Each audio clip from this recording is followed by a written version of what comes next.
Hello everyone, welcome to today's video. तो global brokerage and research firm Jefferies की हाल में आई रिपोर्ट को अगर हम माने तो निफ्टी 50 कंपनीज की फाइनेंशियल ईयर 24 में अर्निंग ग्रोथ 20% रह सकती है। तो ऐसे में अगर हम निफ्टी 50 कंपनीज के स्टॉक में इन्वेस्ट करते हैं तो हमारे लिए एक प्रॉफिटेबल अपॉर्चुनिटी बन सकती है। अब ऐसे में क्वेश्चन ये उठता है कि अगर हमें निफ्टी 50 कंपनीज में इन्वेस्ट करना है तो हमें कहां पर इन्वेस्ट करना होगा और हमारे पास क्या क्या ऑप्शंस हैं। तो जैसा कि आप जानते होंगे, निफ्टी 50 में इंडिया की मार्केट कैप के हिसाब से टॉप 50 कंपनीज होती हैं। तो अब इन 50 कंपनीज में इन्वेस्ट करने के लिए हमारे पास दो ऑप्शंस हैं। अब यहाँ पर पहला ऑप्शन ये है कि आप डायरेक्टली इन 50 कंपनीज के स्टॉक को निफ्टी 50 के वेटेज के हिसाब से खरीद सकते हैं, लेकिन यहाँ पर आपको एक साथ बहुत सारा कैपिटल इन्वेस्ट करना होगा। दूसरा ऑप्शन ये है कि आप पैसिव फंड जैसे कि इंडेक्स फंड और ETF जो कि निफ्टी 50 को ट्रैक करते हैं उनमें इन्वेस्ट कर सकते हैं। तो आज के वीडियो में हम सेकंड वाले ऑप्शन को डिटेल में देखेंगे।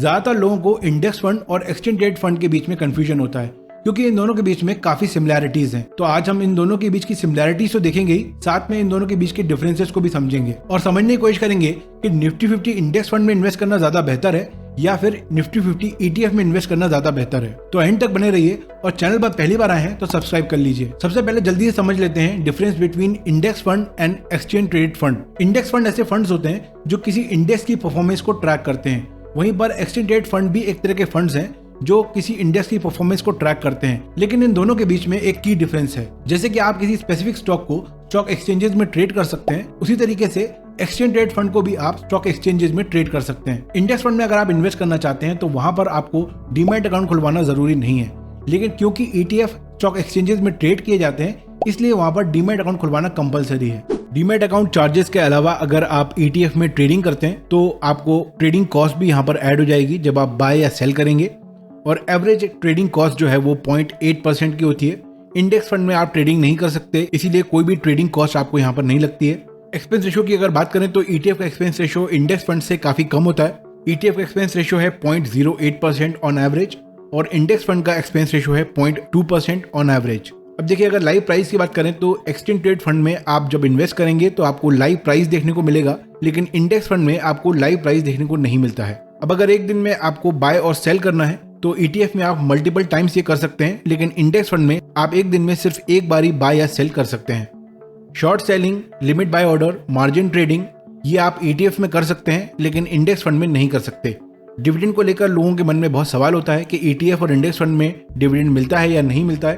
तो इन्वेस्टर को डिविडेंड यहाँ पर नहीं मिलता है, लेकिन जब कंपनी डिविडेंड देती है तो वो पैसा उसी फंड में री इन्वेस्ट हो जाता है। तो अगर आप ETF लेते हैं या इंडेक्स फंड लेते हैं और कंपनी डिविडेंड देती है तो वो जो पैसा है वो वापस से इंडेक्स फंड या फिर ETF में री इन्वेस्ट हो जाएगा। तो ये थे कुछ की differences between index fund and ETF। अब आते हैं हमारे मेन क्वेश्चन पे कि निफ्टी 50 का इंडेक्स फंड लेना ज्यादा बेहतर है या फिर निफ्टी 50 का एक्सचेंज ट्रेड फंड ज्यादा बेहतर है। तो अगर आप इस टेबल को देखोगे तो यहाँ पर निफ्टी 50 इंडेक्स के टॉप 5 फंड्स दिए हुए हैं और इन्हें हमने एक्सपेंस रेशियो, ट्रैकिंग एरर और 5 साल के रिटर्न के हिसाब से रैंक किया है। तो यहाँ पर UTI Nifty 50 index fund number 1 fund निकल कर आता है, जिसके 5 ईयर का रिटर्न बेंचमार्क से सबसे करीब है और ट्रैकिंग एरर भी सबसे कम है। यहाँ पर ट्रैकिंग एरर का मतलब यह है कि जब कोई फंड निफ्टी 50 इंडेक्स या फिर किसी भी इंडेक्स को ट्रैक करता है तो उसका जो रिटर्न होता है वो एग्जैक्टली इंडेक्स के बराबर नहीं होता, कभी ज्यादा भी हो सकता है, कभी थोड़ा सा कम भी होता है। तो जितना डिफरेंस होगा उसको हम ट्रैकिंग एरर बोलते हैं।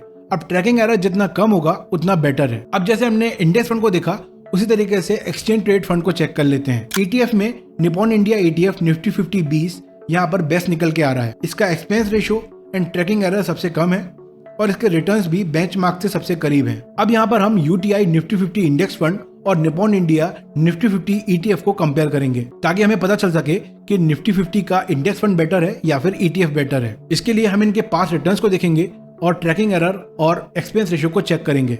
तो अगर पास रिटर्न्स की बात करें तो ETF के रिटर्न्स थोड़े ज्यादा हैं इंडेक्स फंड के कंपैरिजन में। अगर एक्सपेंस रेशियो और ट्रैकिंग एरर को देखें तो यहाँ पर again Nippon India ETF Nifty 50 20 का UTI निफ्टी 50 इंडेक्स फंड से ट्रैकिंग एरर भी लो है और एक्सपेंस रेशियो भी कम है। तो क्या हम यहाँ पर कह सकते हैं कि निफ्टी 50 का ETF निफ्टी 50 के इंडेक्स फंड से बेटर है?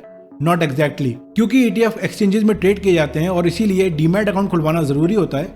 तो वहां पर डीमैट से जुड़े चार्जेस जो भी हैं, account opening charges, account maintenance charges, वो भी यहाँ पर ऐड हो जाते हैं। इसके अलावा और भी चार्जेस हैं जैसे कि transaction charges, GST on transaction charges, SEBI charges, stamp duty, इस तरह के चार्जेस भी यहाँ पर हमें ऐड करने होंगे। अब ये जो चार्जेस हैं उनको हम ETF के रिटर्न से माइनस करते हैं तो हमें ये देखने को मिलता है कि ETF और इंडेक्स फंड दोनों की रिटर्न ऑलमोस्ट सिमिलर हैं। सो बॉटम लाइन क्या है, हमें कहाँ पर इन्वेस्ट करना चाहिए?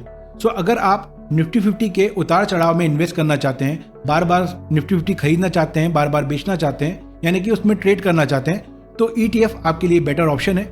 यहाँ पर आपको फीस भी कम देनी होती है। लेकिन ज्यादातर लोग पैसिव इन्वेस्टर्स होते हैं जो थोड़ा थोड़ा करके SIP के थ्रू अपने कैपिटल को इन्वेस्ट करना चाहते हैं। ऐसे लोगों के लिए इंडेक्स फंड ज्यादा बेटर ऑप्शन है। एक चीज हमें और भी यहाँ पर ध्यान रखनी है कि इंडेक्स फंड की जो लिक्विडिटी है वो एक्सचेंज ट्रेड फंड से ज्यादा होती है, क्योंकि एक्सचेंज ट्रेड फंड जो है वो इंडिया में नया कंसेप्ट है और बहुत सारे लोग इसके बारे में जानते नहीं है, इसलिए यहाँ पर वॉल्यूम कम होती है और इसी वजह से जो लिक्विडिटी है वो एक्सचेंज ट्रेड फंड की कम हो जाती है। सो आई होप इस वीडियो को देखने के बाद इस टॉपिक पर आपको क्लैरिटी मिली होगी।